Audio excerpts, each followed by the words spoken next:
Hey, what's up, everybody? I'm B-Cide. I just had this awesome conversation with Kim Sorrelle on her show, and it was great. Make sure you check out the episode. Peace.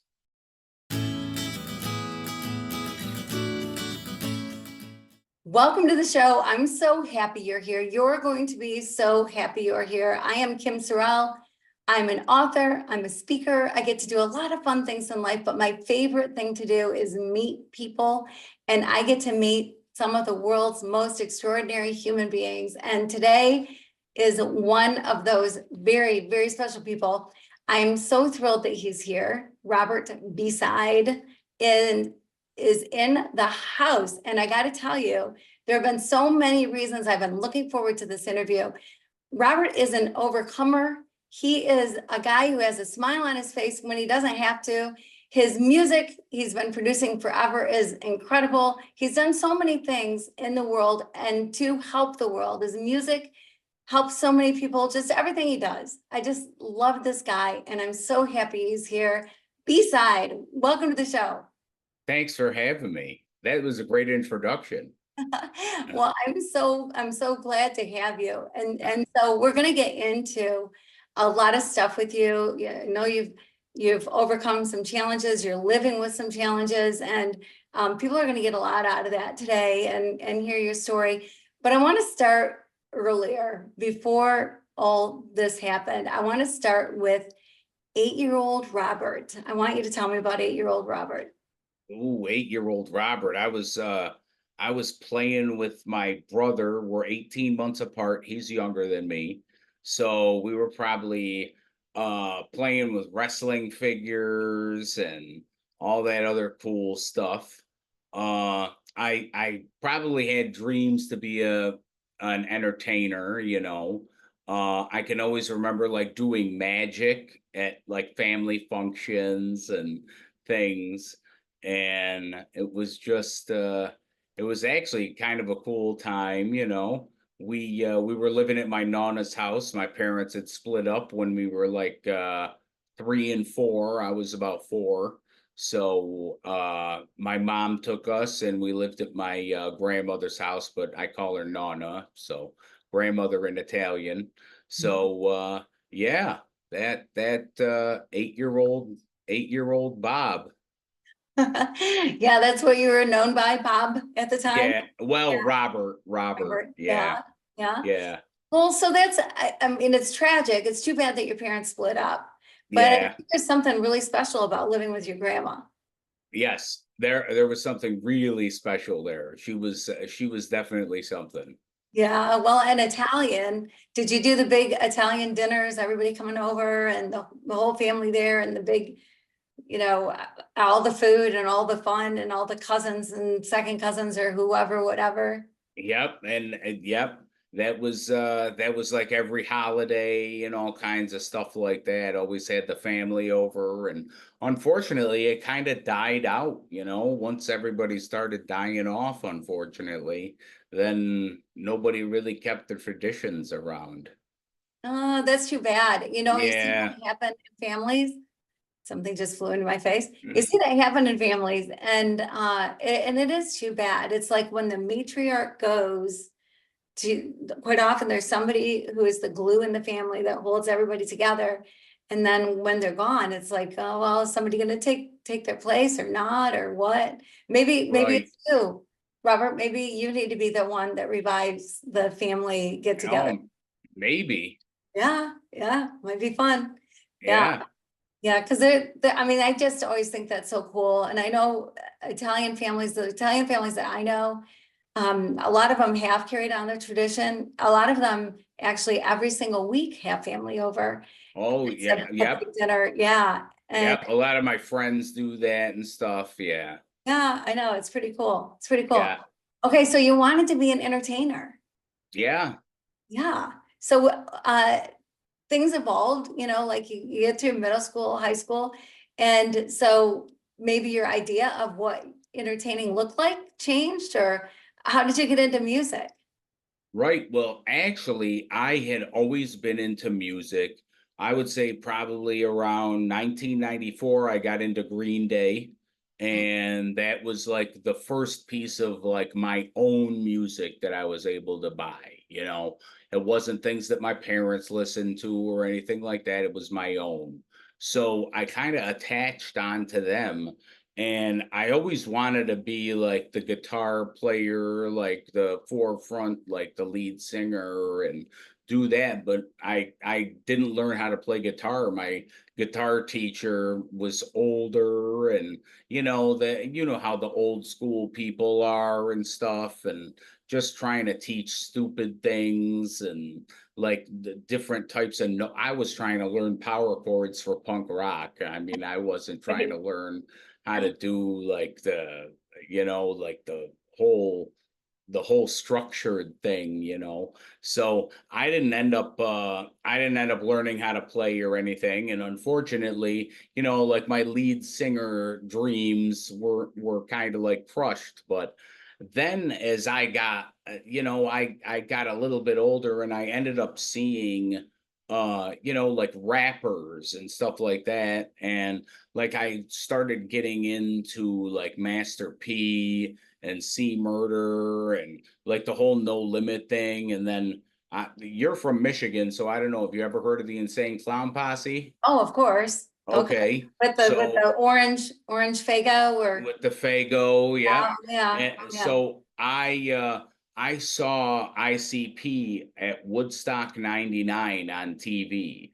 And I saw this, and then once I saw everything come together, like with the Carnage on stage with their whole act and all that, I kind of like put everything together, and I wanted to be like a rapper because I had met people that were in my school, Catholic school. So it wasn't like a public school or anything like that. We were just like Catholic school nerds. And my friends, we were on a bus together, and he ended up telling me that him and his friend made rap music. And I ended up joining them kind of. We were kind of rivals at first, and then just stupid kid stuff.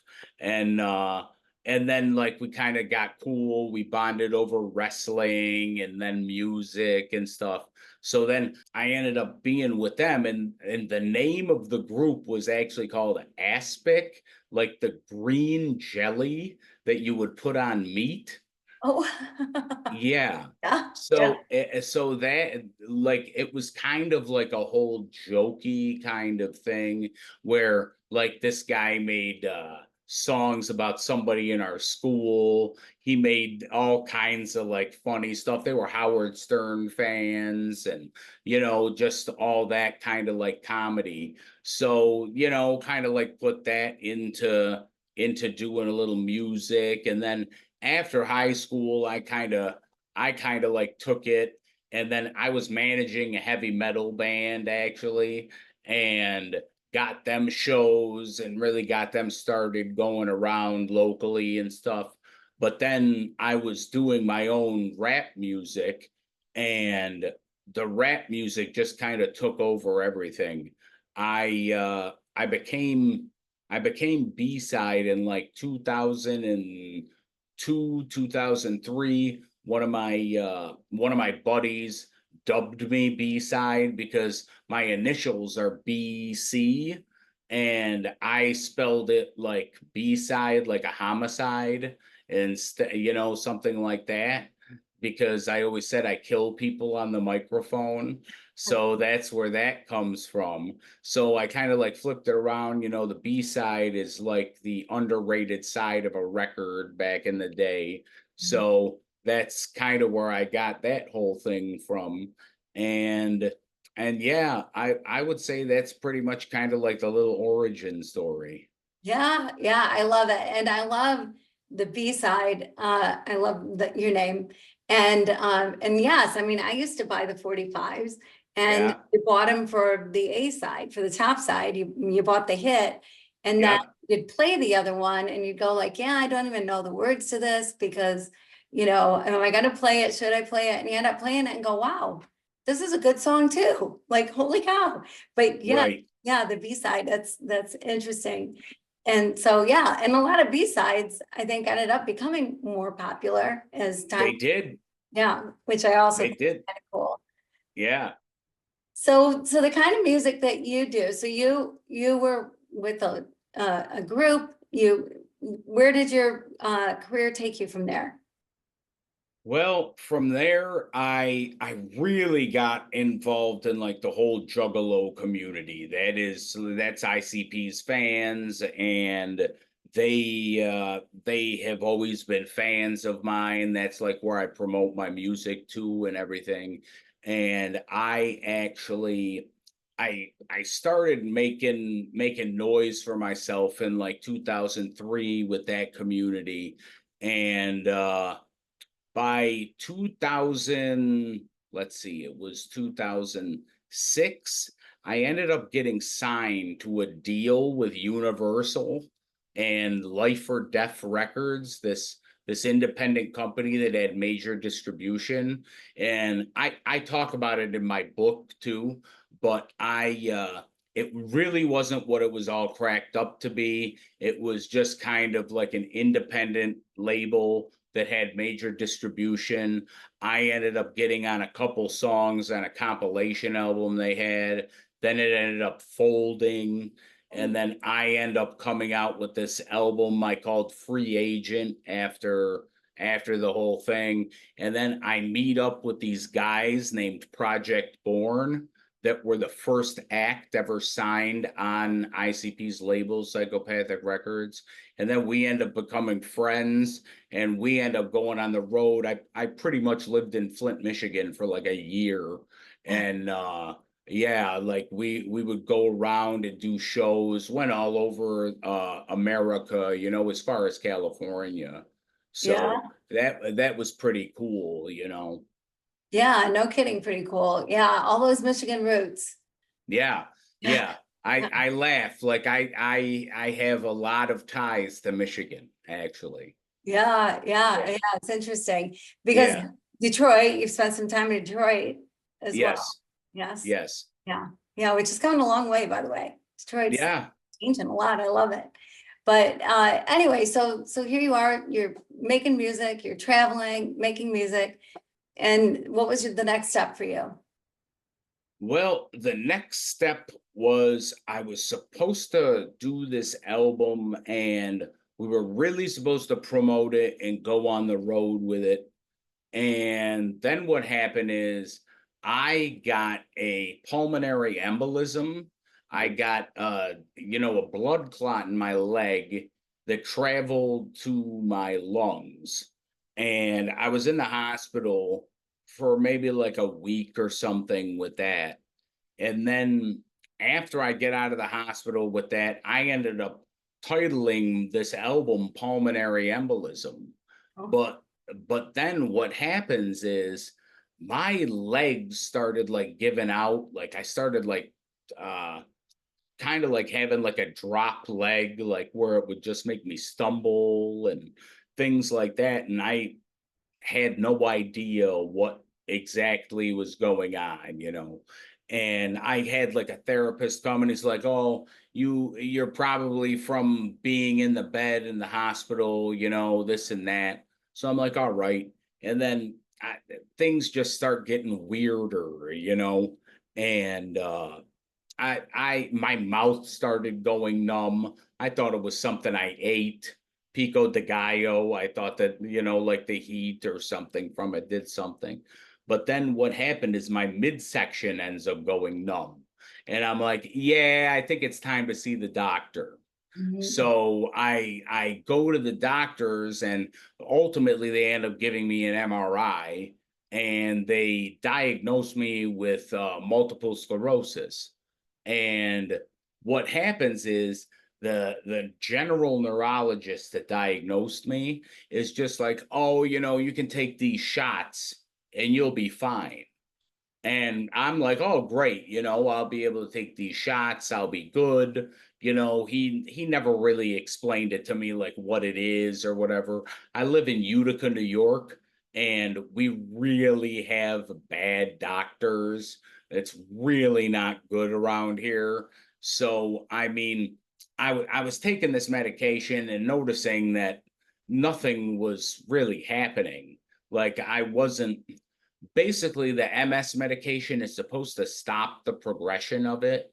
So like you're only going to get as bad as you are when you take the medication. So like that should be like your baseline, and like you're pretty much done with it at that point once they get you on medication. It shouldn't get any worse. But unfortunately, mine was worse than they thought it was in Utica, because I wasn't getting well, you don't really get well taking MS medication, but I felt like I was getting worse, let's put it that way. So I and my dad ends up talking to me, and my dad's like, you should really go see a different doctor. I have friends that are in Rochester, New York, that's about 2.5 hours away from here.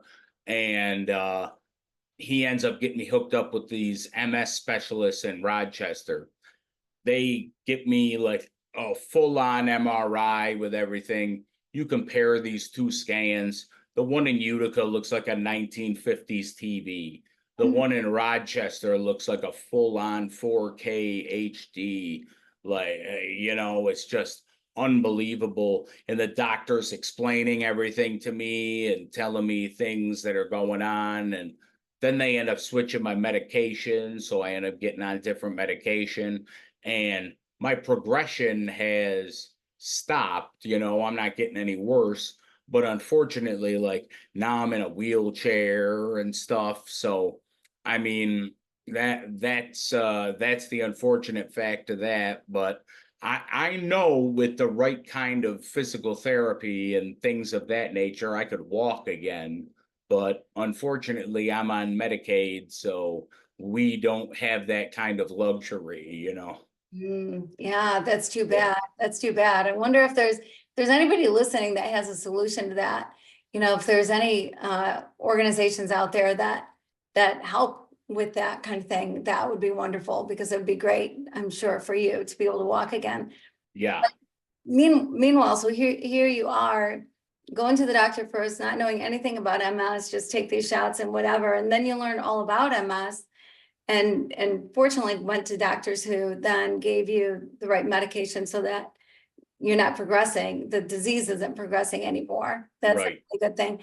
But what a thing to go from this guy traveling the country, doing music, recording albums, doing everything that you're doing, to being in a wheelchair. Right. Right. And that kind of really hit me hard. Like I would definitely say I was depressed because of it, because like being on stage and performing and everything like that is just, I don't even know how to describe it. It's a euphoria. It's a high that you can't get from anything else. I don't really know how to explain it, but it's just amazing. And I'll never find anything to fill the feeling of it, like that whole sensation. But I do find things to, take up my time and do things of that nature. Like I never stopped creating music. I always had music there. So even when I was bad and messed up, like I still had music there. So, I always had music, and I could even, like now I have to rig things up so I can sit down and have the microphone and stuff like that. But like I'll do whatever I have to do to, get that out. Yeah, well, it's pretty remarkable though to figure it all out, because you could have said, forget this, I'm going to live in this depression, which is so normal and natural to go into a depressed state when your world is rocked like that and everything Right. changes for you. But then you only stayed there for a little bit. Music is so healing, and music It just has is. this incredible power to get us through things. And I mean, even when you're having a bad day, you turn on music and things change. So I would imagine music for you during that time had to be a saving grace. Right. Yeah. Music was definitely a saving grace for me because actually I was in a relationship for 10 years and I was like engaged, and she really uh we weren't really towards the end, like we were really like oil and water. And then like she took the ring off for a week and stuff, and I didn't even notice. And then she got mad and we had this whole big blowout. And she ultimately said she couldn't handle everything, and even the stuff with the disease. So I mean, we had broken up, and then I ended up living with my mom. So I mean, and my mother's actually the one that helped me have this more positive attitude, because I was really living in like a bad situation. It was a really bad situation. If you talk to my mom about it, like she'd tell you it was bad. It wasn't good for my mental health in the least bit.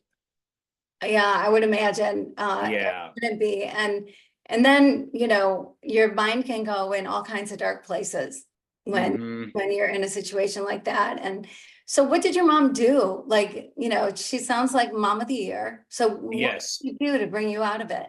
Yeah, well, actually, she has that Pollyanna attitude Mhm. where it's the glass half full and not half empty, where I'm more of like, I say I'm like a realist, where I'm like, I just look at things and I'm just like, yeah, that's not, and she's like, you got to start looking at things more positively. Otherwise, you're gonna end up turning into a lump. You're not gonna end up doing anything. You're just gonna be depressed all the time.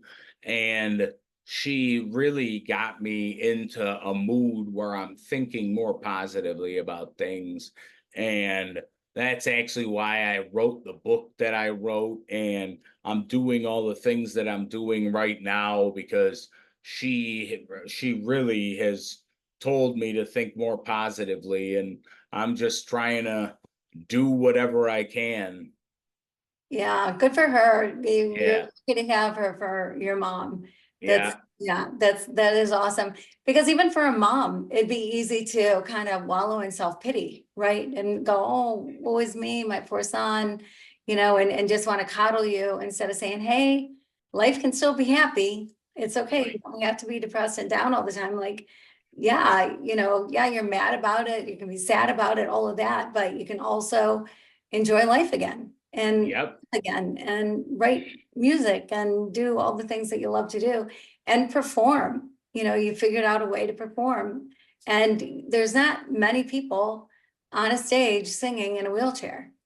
And even fewer probably rapping on stage in a wheelchair, right? Right. Right. Well, I'll tell you, I haven't gotten that far yet. I have not gotten on stage in the chair. Well, it's gonna happen though, right? Yeah, that is something that I would love to do, but the only problem is there's stage lights and it's super hot up there, and heat and MS do not mix, and Yeah. that's what sucks about it. But I would love to be able to be on stage again if I could make that happen. Yeah, well, even if not on stage, you're still making music, which is really great. But yes, I see that for you. You are going to be on stage again, and Well, they'll figure out the lights. They can turn the lights down, or they can yeah, something out, so you're not just boiling up there, because you should be on stage. I mean, that's where you belong. You were born to be on stage.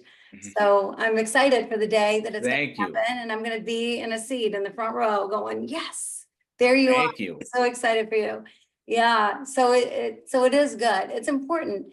It's interesting, the people around us, how important they are, the influence that they have on us. Right. Right. Well, I have a great mother and I have great friends too. Like my friends, they don't mince words.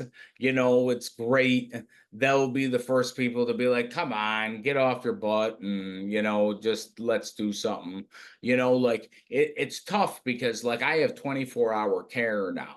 So like I get outside, like sit on the porch, and I go out for like my doctor's appointments, but I'm not going out into the world, unfortunately. Like this is my this is my way into the world, doing things this way. So I mean, yeah, but my friends, they definitely don't let me wallow in self-pity or anything. So, I mean, I got my one friend, Ken, who's definitely there for me all the time whenever we have to talk about anything like mental health wise. He's like, I'm there for you, brother, you know, and yeah, it's been good. He's a great friend. So, and Yeah. actually he's my music producer too. Like he produces music for me too. So that's Well, even better. Yeah. yeah, well, and we live in this whole different age, which go you can, by the way, that's awesome. Sounds like a great friend. Yeah. But we live in this age though, too, that you don't necessarily have to be on stage to be on stage, right? Hmm. Like, Shakespeare said, the world's a stage. Now that's true more than any other time because of the platforms that you can perform on from your own home, from True. wherever you happen to be. And so you don't have to be on stage to be on stage. And so it opens up these opportunities for you that wouldn't have been there otherwise. True. Yeah, so that's pretty cool. That's pretty cool. Yeah, Definitely is. yeah. So now the kind of music that you make is not something everybody's heard of, right? Your genre. Right. And so Right. I would love for you to talk a bit about that.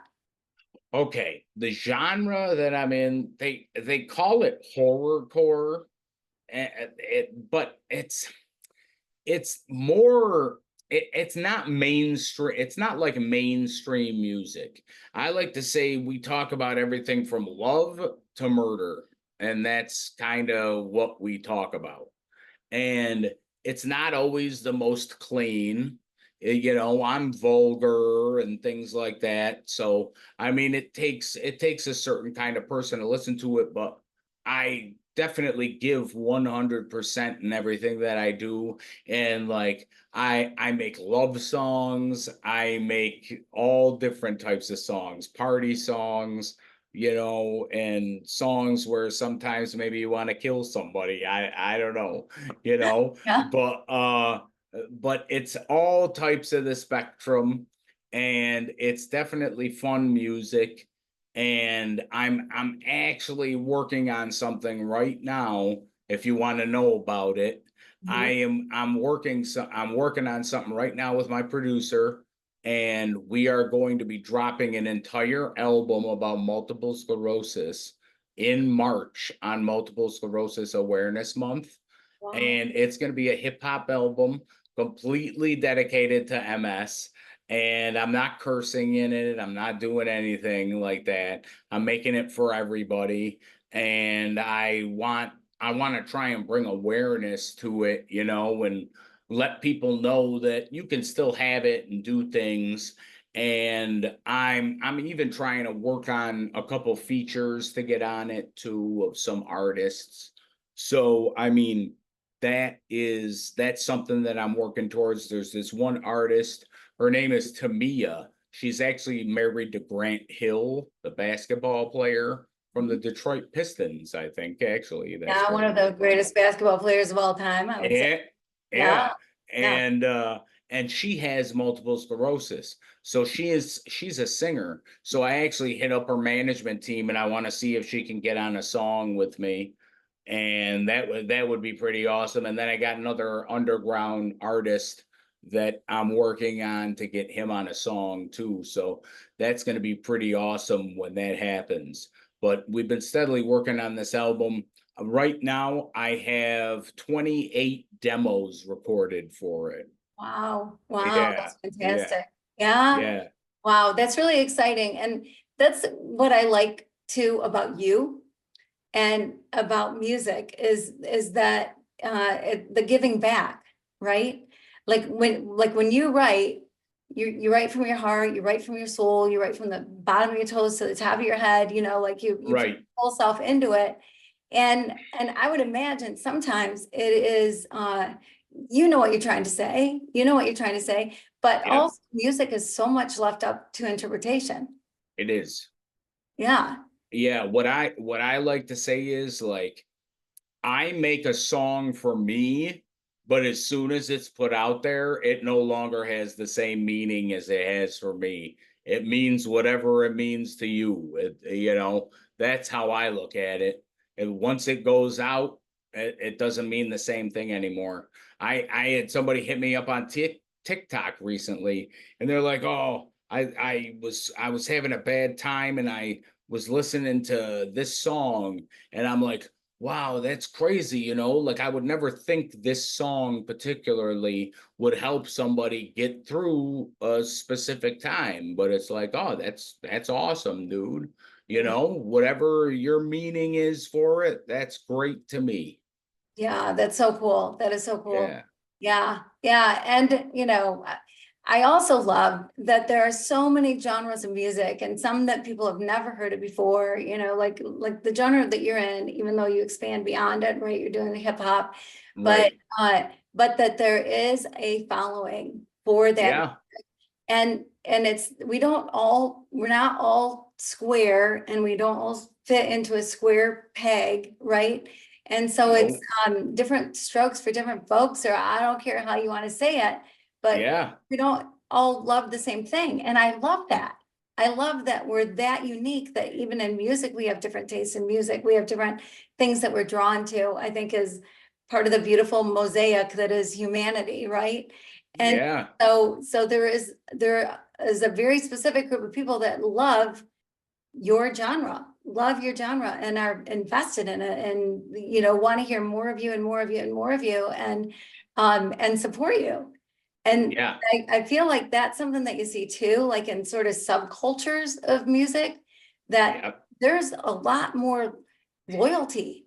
Like people are excited and loyal for, do you find that? Do you know what I'm saying? Yes, I know exactly what you're saying. Like people are so loyal in that subculture of music. It's crazy. Like people won't do it. People haven't done it of me, but they'll get tattoos of artists that they like. It's absolutely nuts to see how some people are, like actually attracted to the way that somebody does something. They like it so much they'll actually get ink in their body for it. Yeah, well, So yeah. yeah. But there could be some B-side out there, you just don't know about it. I know, maybe I don't know about it, Yeah, right? yeah, it's possible. And I think too that so often it's just so important to feel part of a group, right? To feel Mhm. that the feeling that you belong. And like I think about people in my life that there were times in their life they didn't feel like they belonged anywhere. And to have different and music just crosses all lines, right? I mean, Yep. it crosses all cultures, all lines. There's no map for it. There's no anything for it. It just crosses everybody, ages and genres and whatever. And there's something just so incredibly special about music. And so when people find what they love in music and they become part of this culture, part of this group, Mhm. there's I I just think it's so healthy. It's so wonderful for people when they feel like they've got a place they really belong. Truth. Truth. When people feel that camaraderie, it's just something you can't even explain. Yeah, yeah, so true. Yeah. And so it's great. Like some people, some genres of music they would never want to listen to. That's great. Then don't. Yeah. You know, Right. and but don't I think sometimes people are critical. If it's not something they like, then it must be something nobody likes. And it's like, no, let people like what they like and let them enjoy and belong where they belong and feel part of that community. And I think with your genre of music, especially, and genres that are similar to yours and that they're almost a little underground, kind of, you know what I'm saying? Yep. Mhm. That they even more so the people need to feel that and know that they're part of the group and know that they belong. Right. Yeah, so I think it's fantastic. I think it's awesome. And yes, I mean, the world's a stage, so here you go, whatever stage Yeah. you end up going on. And so your book, I want to hear more about your book. Why did you write it and what did it do for you and what's it about?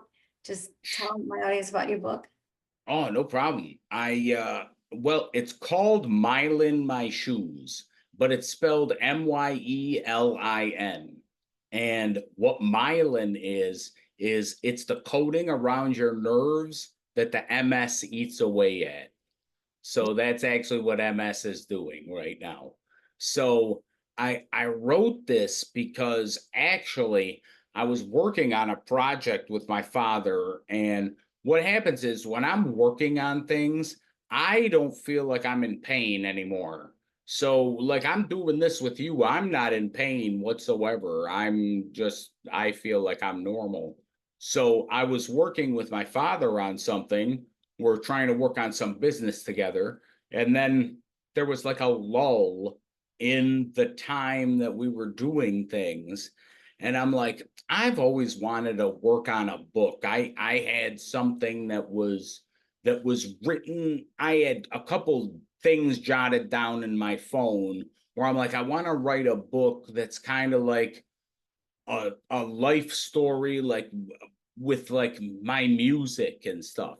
But I never really thought anything about it. So actually I went to Chat GPT. It was the first time I ever used it. I had never really used it before. And I'm like, can you can you be like an editor for a book? And it said, yeah.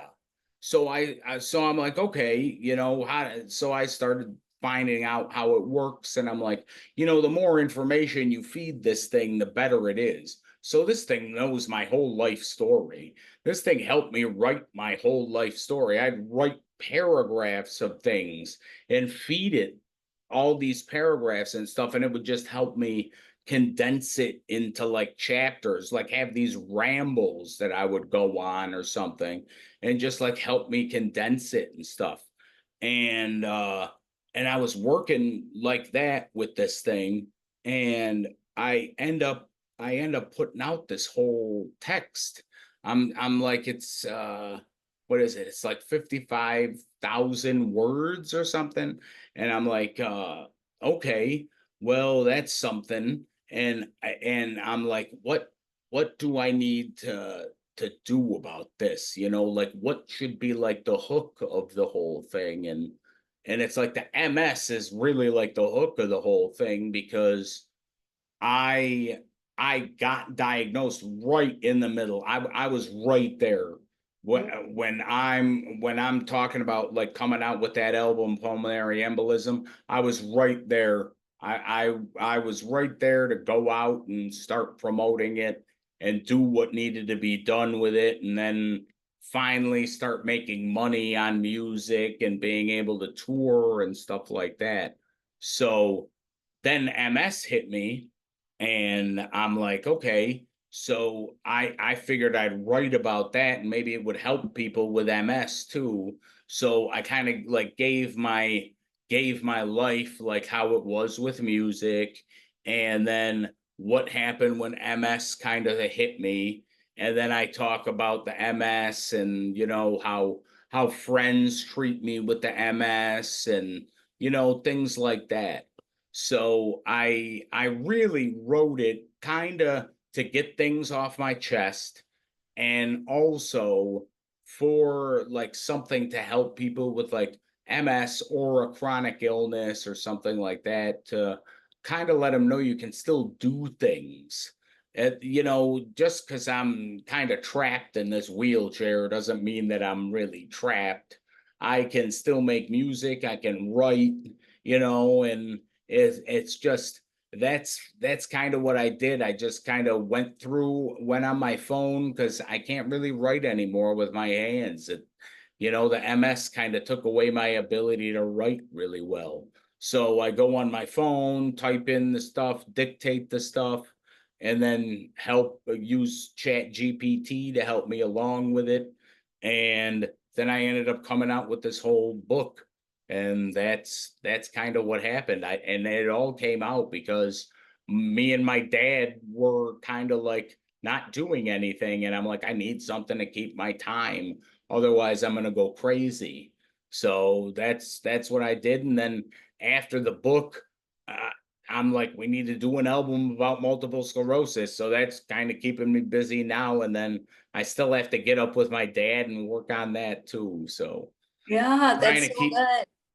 Yeah, yeah, yeah. Well, and so it sounds like you found it therapeutic, the writing. yes, Yeah, yes, which I find writing very therapeutic as well.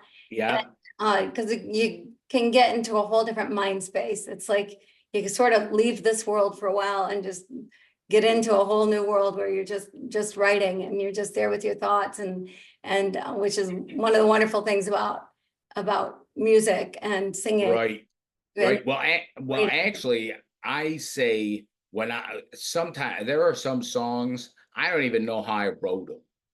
That's the closest to God that I've ever been before in my life. Mm, Like, I don't even know how these songs get penned sometimes. And I'm not talking about some stupid songs like something about partying or something about girls or something like that. But these songs that I make that are personal, that are about like my family or about people I've loved and stuff like that. I'm just like, I don't even know how I pen that. yeah. Sometimes I'm just like, something just kind of came over me, and I don't know where that came from. And that's what I say about that, is it's probably the closest to God that I could ever be. Yeah, Yeah. beautiful thing. Yeah, that's so Yeah. cool. Yeah, so your book is helping people, Yes. Yes. which is so wonderful because there's not a ton of books out there on going through what you've been through and how to get through it. And I feel like often there's a lot of medical information out on I, stuff and whatever. I was just gonna say that there's a lot of like medical stuff out on it. There's Yeah, medical type books on it. Yeah. right, right. But to know the nitty gritty, what's it feel like? Yeah. What do I need to look for? What's going to change in my life? All those kind of things.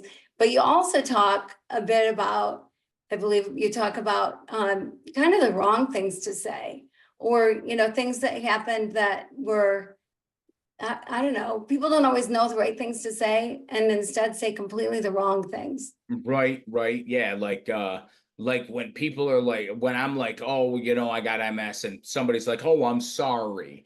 Like, don't pity me. That's cool. You can empathize with me, but you don't have to pity me for it. Yeah, It's right. it's cool. Like, I deal with it every day. So I mean, like, I've written about stuff like that where sometimes people don't know how to come at you necessarily like the greatest, but trying to tell people that it's you don't have to show me any kind of sympathy. You can show empathy. It's cool. Right. Yeah. Yeah. Yeah. Which is a good thing for people to know, right? Yeah. Because sympathy is a whole different thing. Yep. Yeah. And empathy, what's nice about that too is everybody has their thing. And some things are more difficult to live with than other things, but everybody's got something. We all go through. Yep. And so if it's a pity thing, it's kind of dehumanizing, Yeah. right? Instead of going, yeah, I emphasize, not that I'm going through exactly what you're going through, but Mm-hmm. I can have empathy for what you're going through because I can relate in some way in my own life. And because we all have stuff that we go through. And Right. some obviously much more difficult than others. And Mm-hmm. so, yeah, well, and just being in a wheelchair, I would imagine kind of changes things. Quite often when you see somebody who's just walking down the street, but they might have a terminal illness, but you don't know it because Right. they're just walking down the street. Whereas when there's something that you physically see about somebody, like being in a wheelchair, then Yeah. oh gosh, what about that guy or whatever. When it's like, I don't know. I would imagine even with that, there's got to be sort of a don't feel like this about me. Like sometimes I feel like people, or what I've even witnessed in my life is that people can be put in a different category because of a label that we put on people. Oh, they're disabled, or they're whatever word you want to use, right? Or Yep. any label, they're poor or they're rich, they're whatever label. But there are some labels that we automatically put something negative with. And it's like, well, Right. it doesn't have to be negative. It doesn't, it's not a negative or a positive. And people are not their labels. No. You're Right. Robert and I'm Kim. There's labels that we might carry, but they're not who we are. Right. So recognizing that people are people are people, and doesn't matter if you're in a wheelchair, you're walking, you're crawling, you're in bed, you're whatever it is that you're doing. Recognizing humanity in people and take away the labels that we quite often put on people. Right. Yeah. Right. So do you find that you get labeled sometimes, or that? No, I don't really think so. Good. I think that I think more or less when you get labeled as like the durable medical equipment places and stuff like that, when you have to get like a wheelchair or a commode or some type of medical equipment where they just kind of look at you as like a number. They're not really looking at you as like a person, and they act like they care, but they really don't care. All these places are horrible. I can tell you from experience.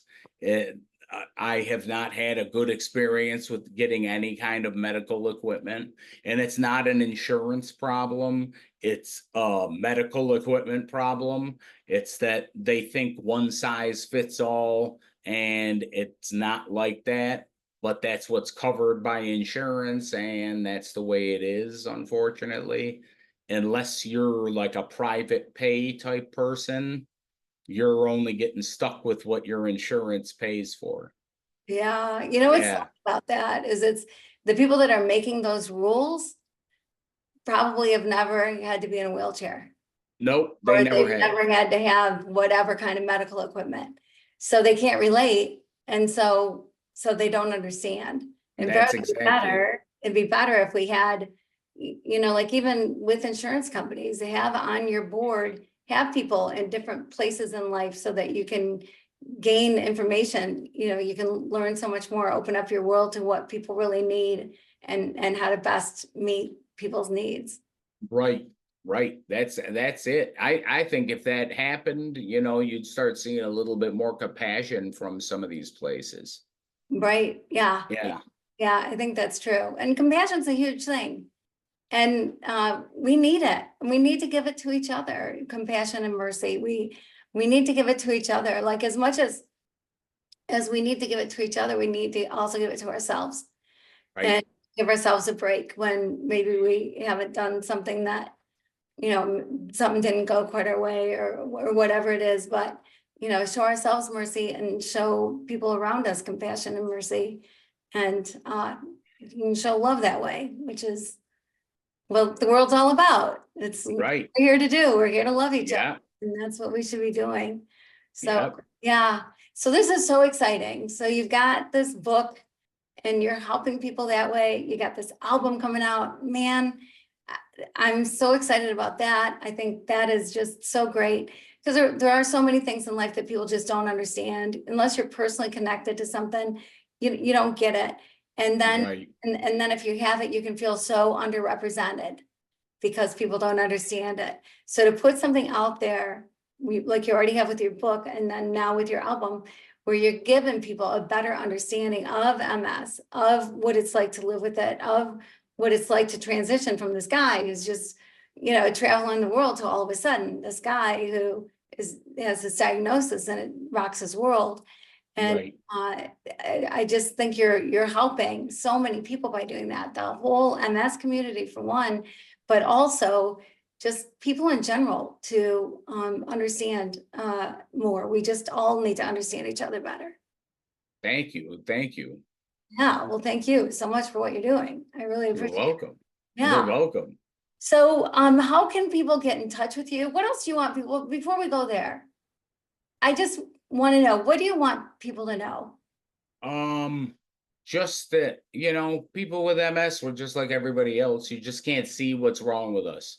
People have invisible illnesses, and sometimes you can't see that. And maybe you should treat everybody a little bit differently because we don't know what everybody's going through. Mhm. Yeah, that's what I would say. Yeah, I love that. I love that. Yeah. I feel like that, like, I don't know if this really relates to it, but in a way, kind of, it does. After my mom passed away many years ago, it was tragic, it was horrible, it was awful. And, I was in my 20s and I remember being at the grocery store and looking around me and seeing all these people just going about their day. And I was in this deep, horrible pain, just this Mm, deep grief, this horrible pain, like it just rocked my world like crazy. Uh, and I remember just looking at people going, they have no idea. Nobody mm-hmm, has any idea the pain I'm in. And I got very overwhelmed, actually. mm, And, I don't know if it was a panic attack, what it was, but I ended up leaving my entire cart of groceries in the store. I couldn't be in the store for another minute. And oh, wow. yeah, so whatever it was. And so I think ever since then, that's how I look at people. I go, I have no idea what they're going through. Sometimes you get caught off in traffic and you're shaking your hand at them or Yeah, worse, screaming. Well, who knows?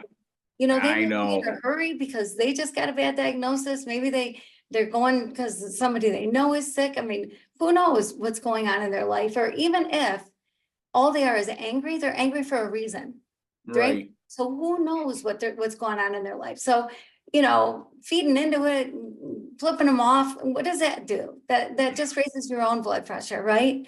That doesn't help right, the person out, whatever they're going through. That's not helping them. And so I think you made such a great point. We need to be aware that we don't know what's going on in people's lives. And, sometimes people can be short and they can come off rude or they can come off a certain way, but probably it's because of something else that's going on in their life. They're probably not just a rude person, but they're going through something that's on their mind. And the last thing right. they want to do is be bringing you another lemon for your water, or Yeah, whatever it is. So I think we all need to be aware of that we don't know what people are going through. And so let's give each other a break. Just cut some slack, give each other a break and and hold people up instead of putting them down. right. Yeah, yeah. So I love it. I love you. I love what you're doing. I love that you're helping so many people. So how can people Thank you. find you, reach out to you, buy your book, follow you? Uh, if you wanna find me, the best way to go is on my official website. That's b-cide.com. And if you want to buy the book, I have links to the book on my website, but you can go to mylinmyshoes.com, MYELIN myshoes.com, and Awesome. find out all the information that way. It's on Amazon, so I mean that's where the website will take you to Amazon. But Yeah. yeah, And what's great about your website, your B-Cide, your B-Cide website, is that I'm sure that people can go on there and then know what the next thing you have going on. Like you'll keep us informed about yes, the albums coming out and what's going on with that. And so it's a great way to connect and stay connected with you. So yes. yeah, yeah. So good. This was so fun. Oh, You're it was so great for amazing. me. Yeah, well, good, good. Yes, I'm enjoying thank it. you. But yeah, you're quite a guy. And Oh, thank you. I know that life has big, wonderful, incredible things ahead for you. So I'm excited. Excited. Thank you so much. Yeah, yeah, Thanks a lot. yeah. Well, thanks for being here. And thank you, everybody, for joining us today. I know you got a lot out of it as I did. Robert B-Cide is incredible. Follow him, buy his book. Don't just buy it for yourself. Think about who needs to read this book. There's somebody in your life that needs this book, 2 or 3 people that need it. Go to Amazon. You don't have to touch it. You can send it to somebody across the world, across the country, wherever. They'll send it for you. You just buy it for them and send it. What a beautiful gift to give somebody. And there are people that need to read this book. So think about who it is that you know and send it out. Just get on Amazon right now, look it up and send it out. And go to the website, do all the things that Robert said. Can't wait for the album to come out. I'm sure you're all excited about that. We'll keep you informed too. Yeah. So I'll make sure that I keep you informed. Everybody's listening. So again, thank you everybody for being here. And I just pray until the next time we see each other, that you keep your heart open and you live your love loud.